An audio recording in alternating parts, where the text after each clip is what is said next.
ना ही मैं कोई वीएफएक्स आर्टिस्ट हूँ, ना ही मैंने कभी फिल्मों में काम किया है, ना ही मैंने कभी कोई फिल्म बनाई है। तो इस वीडियो में मैं जो भी रामायण के ट्रेलर के बारे में कमेंट्री करूंगा वो सब जो मुझे ऊपर ऊपर से VFX, CGI and film making के बारे में पता है, जो मेरा अब तक का एक्सपीरियंस है सिनेमा को लेके, उसी हिसाब से मैं आपको बताऊंगा। और कुछ चीजों को लेके मैं गलत भी हो सकता हूँ, ये बताना मेरे लिए काफी ज्यादा इंपॉर्टेंट था आपको। तो वीडियो के स्टार्टिंग में ही मैंने आपको बता दिया, रामायण का ट्रेलर जब रिलीज हुआ था तभी मैंने ये ट्रेलर देख लिया था, और अब तक मुझे भी याद नहीं है कि मैंने कितनी बार ये ट्रेलर देख लिया। और हाँ, मैं आपको बता दूं, इस पूरे के पूरे ट्रेलर में बस मुझे 3 चीजों में कमी लगी, बाकी पूरा का पूरा ट्रेलर मुझे एपिक लगा। वो तीनों चीजें क्या है उसके बारे में आगे डिटेल में विस्तार से चर्चा करूंगा इस वीडियो में। उससे पहले सारी अच्छी बातें, मेरा एक्सपीरियंस इस ट्रेलर को लेके और इस फिल्म के मेकर्स पे, स्पेशली नितेश तिवारी पे, मुझे 110% बिलीव है कि ये हम सब की रामायण के साथ जस्टिस करेंगे। और as I predicted before, Ramayana का trailer spiderman brand new day के साथ अटैच करेंगे ये लोग, और इन्होंने किया भी। तो जब मैं ब्रेंड न्यू डे देखने गया था वो मैं 3D में देखने गया था, और ये ट्रेलर मैंने 3D में एक्सपीरियंस किया, and I am not exaggerating, इसका 3D वाकई में शानदार मुझे लगा। मैं आपको एग्जैक्ट ट्रेलर्स के वो सीन बताता हूँ जहाँ पे मुझे इसका 3D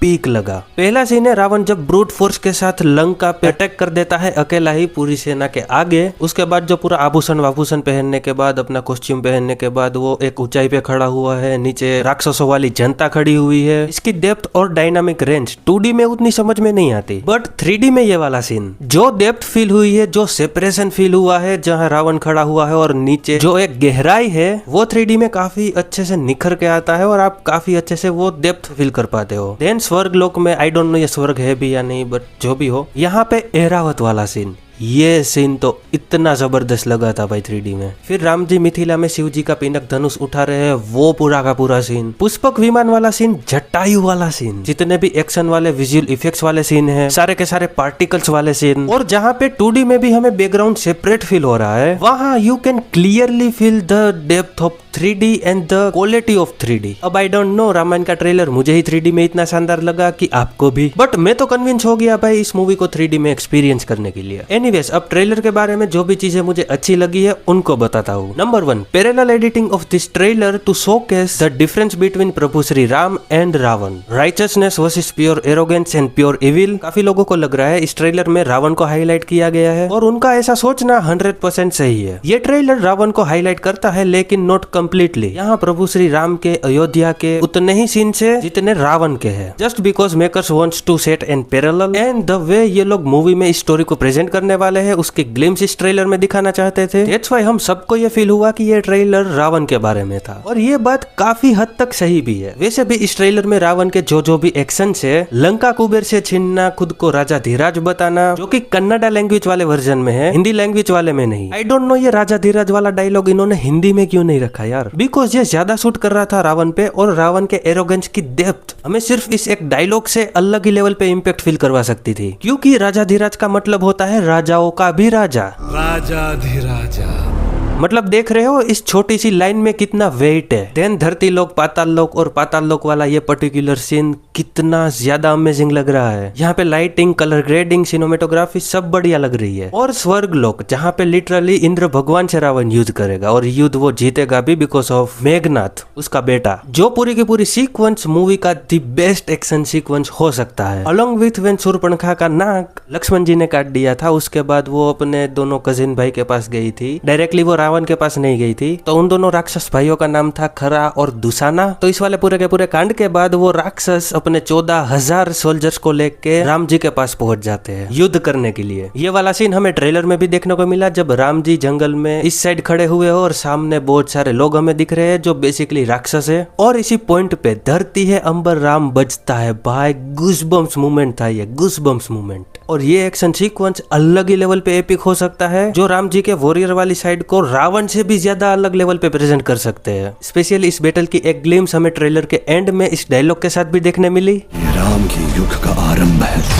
इस वजह से भी मुझे फील आ रही है इस वाले एक्शन सीक्वेंस में लोग पागल होने वाले हैं भाई। और मैं भी वाल्मीकि रामायण पढ़ रहा हूँ, और अभी तक मैं अयोध्या कांड के 34वें सर्ग तक ही पहुंचा हूँ, लेकिन अब तक मैंने जितनी भी चीजें इसमें पढ़ी है वो बहुत ही ज्यादा शानदार है, हमारी इमेजिनेशन के भी परे है। जैसे कि देवासुर संग्राम, शिव जी का समुद्र मंथन के दौरान जो विष निकला था उसको पीना, उनके पिनक धनुष की हिस्ट्री, वो पिनक धनुष मिथिला में कैसे है, गंगा नदी की हिस्ट्री, हिमालय की हिस्ट्री, राम जी और लक्ष्मण जी का विश्वामित्र के साथ साथ एडवेंचरस जर्नी पे निकलना, परशुराम जी का उनसे मिलना और ऐसी बहुत सारी चीजें मैंने इस बुक में अब तक पढ़ी है जो काफी ज्यादा वाइल्ड है, ग्रेट है, एपिक है। तो इसका अगर थोड़ा सा भी लाइव एक्शन में ये लोग रिप्रेजेंटेशन अच्छे से कर पाते हैं देन मैं गारंटी के साथ कह सकता हूँ audience will go crazy, not just action में बट इमोशनल डेप्थ और लेयर्ड कैरेक्टराइजेशन के लिए भी। आई मीन वाल्मीकि रामायण अपने आप में एक डिटेल एंड तगड़ा स्क्रीन प्ले है जिसपे अगर फ्यूचर में कभी भी कोई with heart and with high budget series बनाता है तो वो लिटरली मास्टरपीस हो सकती है। रणबीर कपूर एस प्रभु श्री राम काफी ट्रोल हो रहे हैं इंटरनेट पे उनकी विग और डायलॉग डिलीवरी की वजह से। तो ये विग वाला इशू मैंने अभी तक उतना फील नहीं किया था जब तक मैंने इंटरनेट पे ये ट्रोलिंग नहीं देखी थी। और उसके बाद जब मैंने ये ट्रेलर फिर से देखा तो हाँ मुझे थोड़ी बहुत प्रॉब्लम तो लगी विग को लेके, वो आर्टिफिशियल एंड पता चल रहा है कि वो विग है भाई, but it could be fixed क्योंकि रामा ग्लिम्सिस में हमने जो भी इश्यूज फील किए थे, असुर का डिजाइन, विजुअल्स में इनकंसिस्टेंसी, वीएफएक्स एंड सीजीआई में कमी, वो गेम वाला लुक, तो वो सारी की सारी चीजें इस ट्रेलर में फिक्स कर दी, इनफैक्ट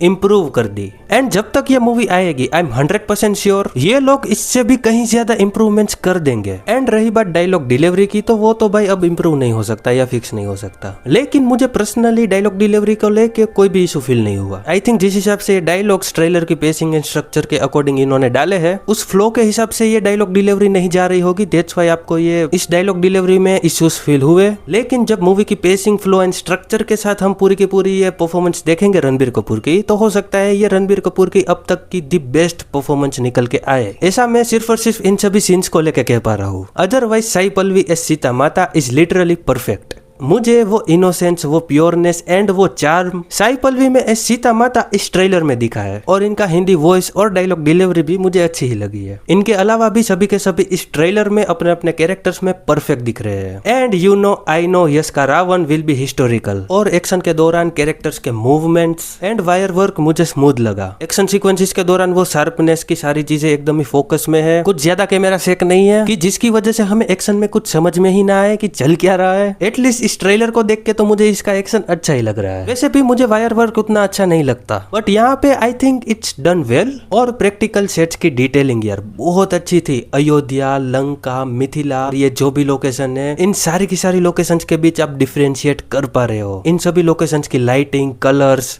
एंड डिटेलिंग डिफरेंट है ऑब्वियसली। इन सभी लोकेशंस पे जो इन्होंने एक्सटेंशंस यूज किए होंगे, जो भी वीएफएक्स वाली डिटेलिंग है, जो भी सीजीआई वाली डिटेलिंग है, वो भी काफी अच्छी लग रही है। मतलब ओवरऑल ये ट्रेलर विजुअल्स के मामले में काफी कंसिस्टेंट लग रहा है, नॉट लाइक रामा ग्लिम्सिस की जहाँ पे सब कुछ ही अलग अलग मूवी का लग रहा था। और म्यूजिक को लेके मैं अगर सच बताऊं तो भाई मुझे इस पे कोई भी टिप्पणी नहीं करनी। इजीली इस मूवी का म्यूजिक मुझे अभी से फील हो रहा है टाइमलेस होने वाला है, हर कोई पसंद और कनेक्ट करने वाला है, जो रामायण के इमोशंस को और भी निखार देगा। अब आ जाते हैं उन 3 प्रॉब्लम्स पे जो मुझे इस ट्रेलर में फील हुई, जो मैंने इस वीडियो में आगे आपको बताया। नंबर 1 है लाइटिंग। देखो सभी के सभी सीन्स में लाइटिंग इश्यूज नहीं है, लेकिन बहुत से ऐसे सीन्स है जहाँ पे फ्लैट लाइटिंग है, जिसके पीछे का रीजन हो सकता है वीएफएक्स एंड सीजीआई। जी हाँ, इवनली लीट सीन में ग्रीन स्क्रीन हटाना, उस पे वीएफएक्स एंड सीजीआई करना, रोटोस्कोपी करना काफी इजी होता है कंपेरेटिवली हेवीली शेडोस वाले सीन के। ऑल्सो ये स्ट्रीमिंग वाली flat lighting, fast production schedule और मूवी के विजुअल्स किसी भी स्क्रीन पे इक्वली लीट एंड क्लियर दिखे। और इसके अलावा भी वेरियस रीजंस हो सकते हैं फ्लैट लाइटिंग करने के पीछे। लाइटिंग शूटिंग के दौरान ही ठीक करनी होती है भाई, उसके बाद फिक्स नहीं हो सकती पोस्ट में। ऑब्वियसली चीजें ट्विक की जा सकती है, लेकिन उस लेवल पे भी नहीं कि पूरी की पूरी लाइटिंग ही चेंज हो जाए। और लाइटिंग वाला इशू मैंने रामा ग्लिम्स पे जो वीडियो बनाया था उसमें भी उठाया था कि उस ग्लिम्स में काफी सारे ऐसे सीन्स थे जो सिर्फ और सिर्फ लाइटिंग की वजह से गेम टाइप लग रहे थे। तो फ्लैट लाइटिंग को लेकर अभी के लिए मैं यही कह सकता हूँ, it is what it is.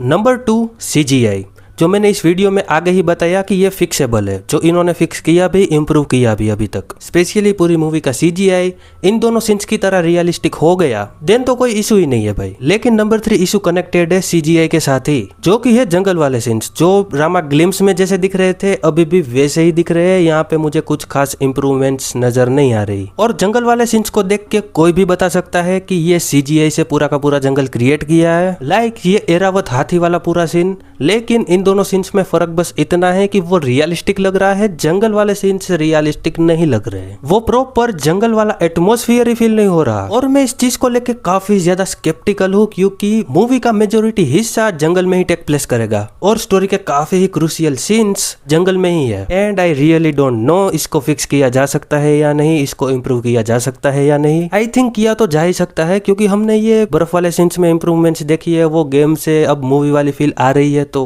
हो तो सकता है। तो हाँ, इन सभी चीजों के अलावा रामायण का ट्रेलर इस मूवी को काफी अच्छे से सेल कर रहा है। सारे के सारे इंडियंस तो भाई इस ट्रेलर को देखने के बाद दिवाली के दिन थिएटर में पहुंच रहे हैं, first day first show with family, इस मूवी को एक्सपीरियंस करने के लिए। मैं खुद जब भी इस मूवी की टिकट्स लाइव होगी तब मेरे लिए और मेरी फैमिली के लिए तुरंत ही मैं टिकट्स बुक करने वाला हूँ। तो हाँ, आई होप इस बार की दिवाली हम सबके जीवन में खुशियां भर दे। और क्या ही कहना है यार, राम जी हम सब पे अपनी कृपा बनाए रखे, इस मूवी पे भी अपनी कृपा बनाए रखे। तो यही था मेरा ओपिनियन, मेरा एक्सपीरियंस इस ट्रेलर को लेके। आपको ये ट्रेलर कैसा लगा वो कमेंट करके बता दो। बाकी ये वीडियो यहाँ तक देखने के लिए दिल से धन्यवाद आपको। मिलता हूँ जल्दी ही नेक्स्ट वाली वीडियो में, तब तक के लिए बाय बाय, जय हिंद, वंदे मातरम।